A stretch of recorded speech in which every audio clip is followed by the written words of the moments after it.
Agora, minha vice-ministra de natureza encontrar que anualmente Aruba estava pondo mais de 5.000 cachorros dormir para ano. Então, estava uma problemática muito grande mesmo, está afetar a nossa sociedade e nós estamos a depender constantemente de turistas para adotar os animais de forma que nós estamos a decidir.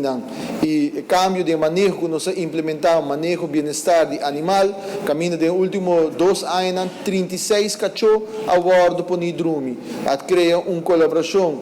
tremenda e exitosa que tudo funciona, pero nós precisamos ter em conta também que o fator externo que está afetando também isso aqui. Merca bem com regulação nova, desde ano que tudo cachorro para não por bordo adoptar e bordo mandar para a Merca, na mesa tem 6 lunas bio, na mesa tem vacunar e também na mesa tem microchip. Esse é põe uma pressão enorme, riba tudo funciona, que há na turta na capacidade máxima. E essa aqui está costando que nós precisamos realizar e pensei mesmo de begroting supletório, nós estamos tem 1,4 milhão alocar para o que trata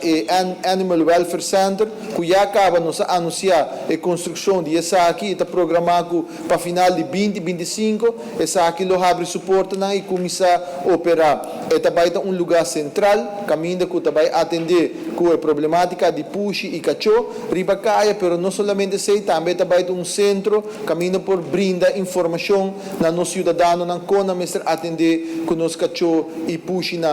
atender com a mascota e mais que turcos, também nós logra ser a aliança internacional para o que trata de tema de bem-estar animal, caminho com Lock for Post, então instância for de merca, tá brinda tanto comida para cachorro e push, que de pessoas de menos recursos de nossa comunidade, que o Hopibiata pensa de assim um cachorro e push para sobrar na mesa por provide alimentação para não, logo for posta do aqui na centro de controle de cachorro e de forma que te ajuda a família não manter não animal, manter na mascota não, para sobrar não por conta do centro de controle de cachorro, caminha com tanta raia e comida não necessário para queda com a mascota não. De forma aqui nós sabemos trabalhar, permite que mestre siga empoderar a fundação mirando que não tem capacidade, não tem conhecimento para como atender com a problemática de cachorro e puxa e bacaia, pero mais que outra coisa,